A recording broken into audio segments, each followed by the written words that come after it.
Ravenous is the greatest movie ever made. That's objective fact. If you disagree, go cry about it in the comments section, you fucking weasel. You ever watch a movie and think to yourself, was this film made specifically for me? Is this reality? Or am I living in a simulation that wants to please me by crafting a movie that will appeal to every one of my interests and sensibilities? For me, that movie is Ravenous, a 1999 cannibal horror comedy by British director Antonia Bird and starring Guy Pearce and Robert Carlyle. I remember my first viewing like it was yesterday. It was the fall of 2009, and alone in my dorm room, I rented this movie on iTunes and watched it on my laptop. The moment it was over, I watched it again. Everything I love is in this film. American frontier history? Yep. Dark humor? In spades. Gruesome violence? You betcha. Homoeroticism? Oh, baby, yes. Honestly, this couldn't be any more me if I had made it myself. Ravenous tells the story of Captain John Boyd, a soldier in the Mexican-American War who plays dead in battle and through lucky circumstances captures some enemy commanders. The brass have to award him for appearance's sake, but for his cowardice, he's banished to Fort Spencer, a remote outpost in the Sierra Nevadas. The fort is essentially the Army's island of broken toys. Everyone there is either criminal or incompetent. One night, Calhoun, a haggard stranger, appears at the fort telling a terrifying story. He says his wagon train was lost in the mountains during winter, and to survive, he and his companions were forced to resort to cannibalism. The soldiers of the fort mount a rescue expedition, only to fall into a trap, and things get very bloody very quickly. Spoilers, Calhoun turns on the soldiers and kills most of them, and only Boyd is able to escape with his life. When Boyd makes it back to the fort, he finds that Calhoun has infiltrated it by posing as Colonel Ives. Or maybe he was Colonel Ives all along, it's not clear. Ives then tries to recruit Boyd into his coven of cannibals, presumably because it's lonely being a cannibal. Tough making friends. The film features some great performances, especially from Robert Carlyle, and a really solid screenplay with some delicious one-liners. What are you, cooking? It's, stew. You need any help? No, though, perhaps later you might contribute. I found your private Reich up there. Or what was left of him. You didn't finish. Well, I can't blame you. He was tough. But then, a good soldier ought to be. Well, isn't this civilized? And of course, the gratuitous violence is simply delightful. The movie does a great job of shifting between various tones. One minute it's laugh-out-loud funny, the next it's genuinely creepy, and then it'll get somber and reflective. This never feels jarring or out of place. The cinematography is fucking outstanding, and the editing is downright brilliant in places.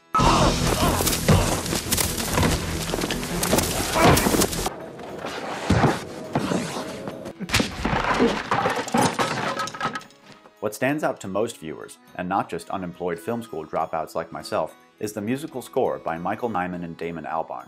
It's completely unique and original, and like the tone of the film, it manages to be several things at once. The main theme, Boyd's journey, is somehow both upbeat and mournful, conveying a spirit of adventure just as it evokes a profound sense of loneliness.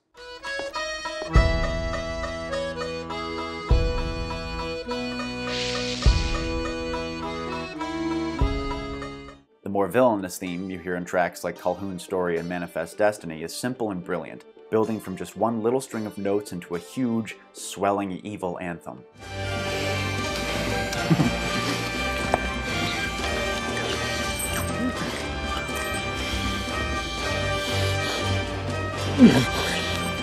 Bravo. It's just the best. I never get tired of listening to this soundtrack. It's a fantastically crafted little movie, but sadly it never got the recognition it deserved. Largely that's because 20th Century Fox had absolutely no idea how to market it. That's kind of understandable. Ravenous is so weird and kooky and original, it's really hard to kind of pin down. It opens with a super gnarly war flashback, and then 5 minutes later there's broad comedy. We maintain only a skeleton company that consists of Private Toffler, who's our personal emissary from the Lord, Major Knox, who never met a bottle he didn't like, Private Reich, he's our soldier. I'd steer clear of him. A horribly violent massacre scene is buttoned with a joke.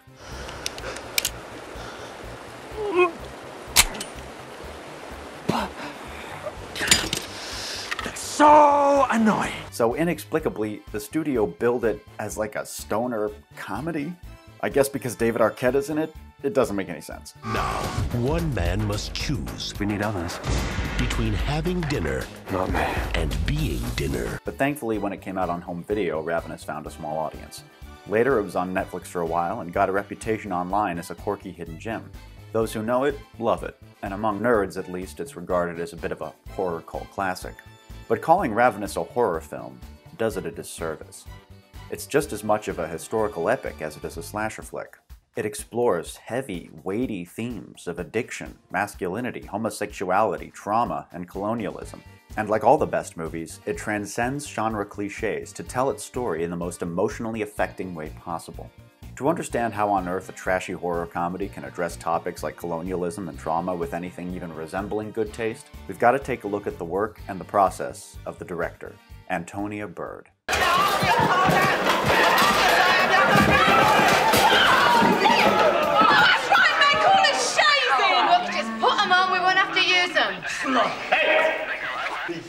You can either walk, or we'll cuff you and drag you. Oh. All right? All right.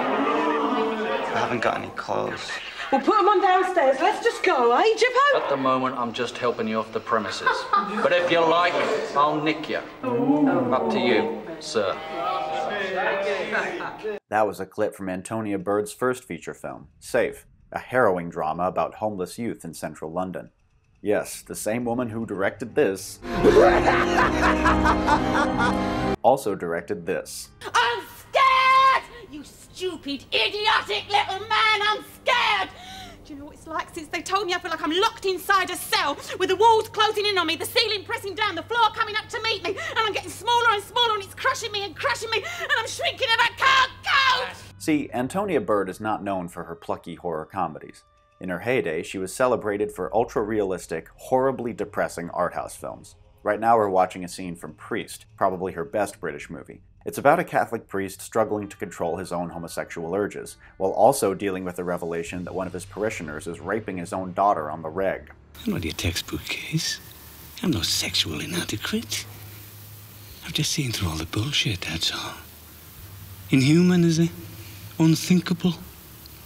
So why go to all the trouble of making laws against it? Why does every society in the world put a taboo around it? I'll tell you why. It's the one thing we'd all like to do. Deep down. In here.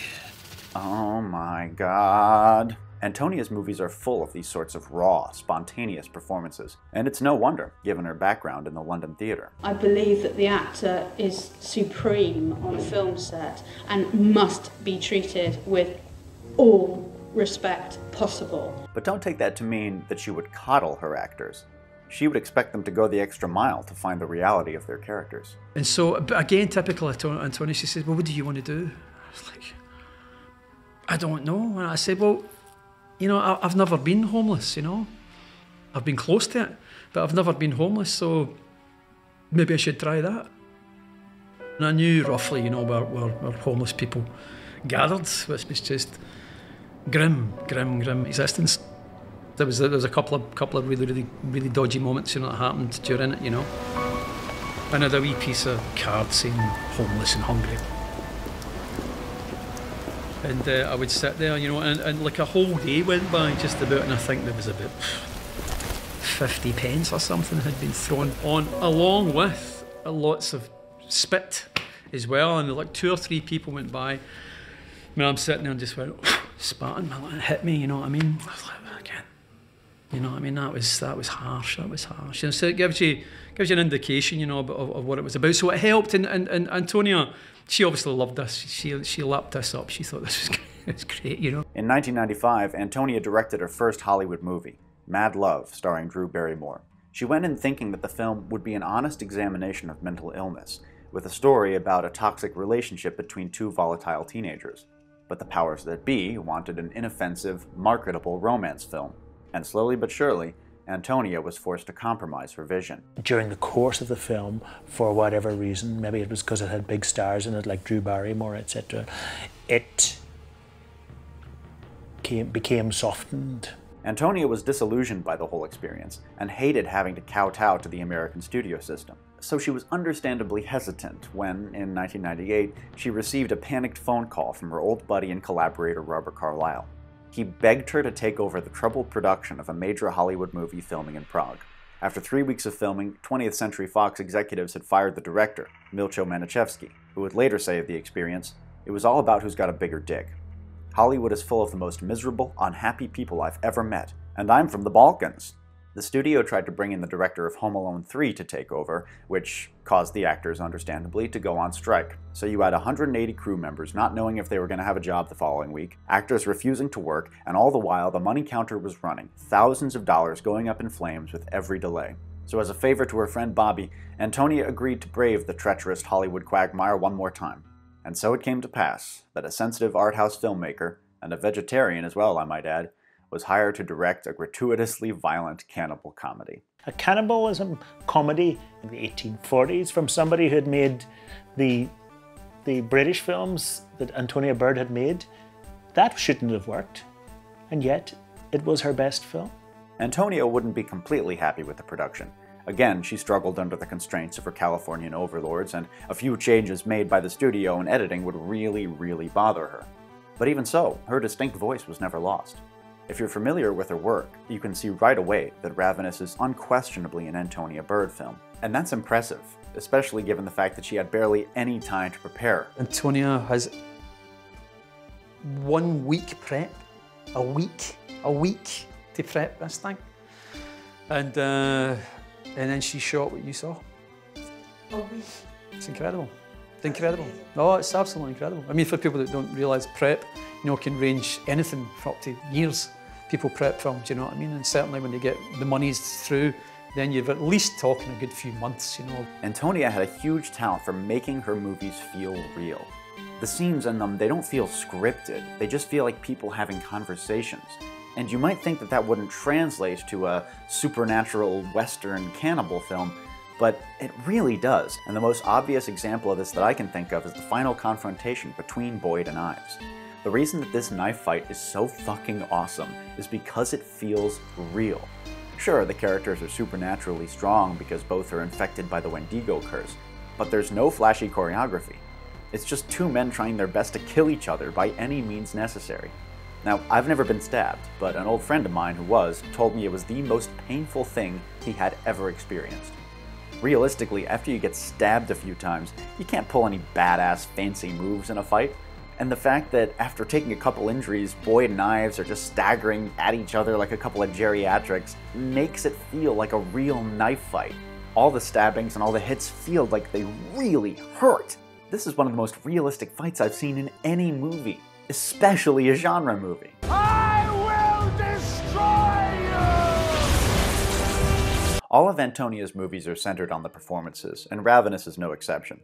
I could go in depth about why all of the characters in this film work so well, but there are two examples that really jump out at me. First, our lead, Captain John Boyd. A lot of horror movies have protagonists with tragic pasts, but very few of them explore the realistic ramifications of that trauma in a believable way.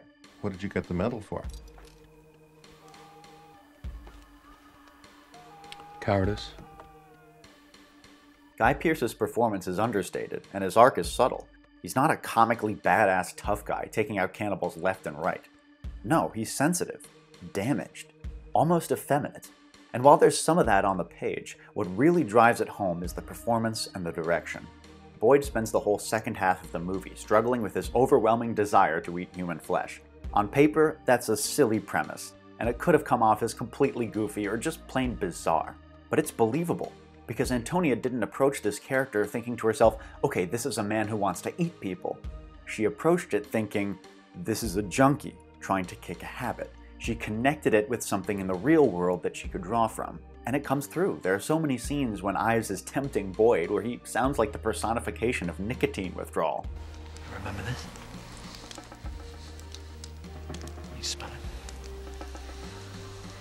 The scent always jogs the memory, don't you think? The other character I want to tell you about is Martha, a Native American woman who works at the fort, and the only female character in the movie. You can really tell that Antonia took a shine to this character. Martha only has a few scenes, but she has a lot of personality.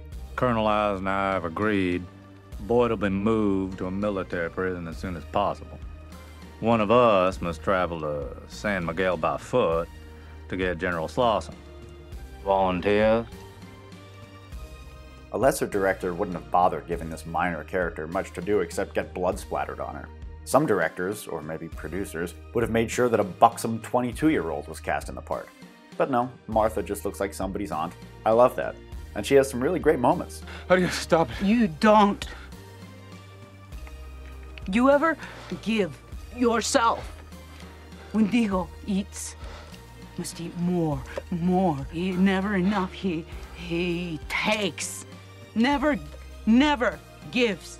Antonia didn't neglect a single actor in this movie. All of the characters have distinct temperaments and personalities. It gives so much depth to this world and makes it feel real.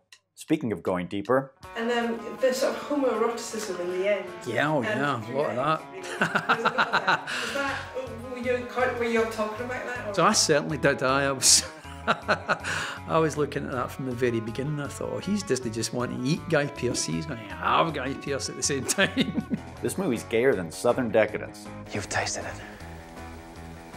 Felt its power. Yet you're resisting. Why?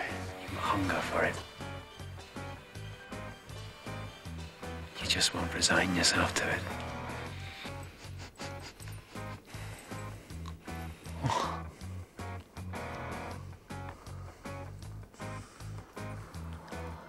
Yeah, so what is up with all this gay shit?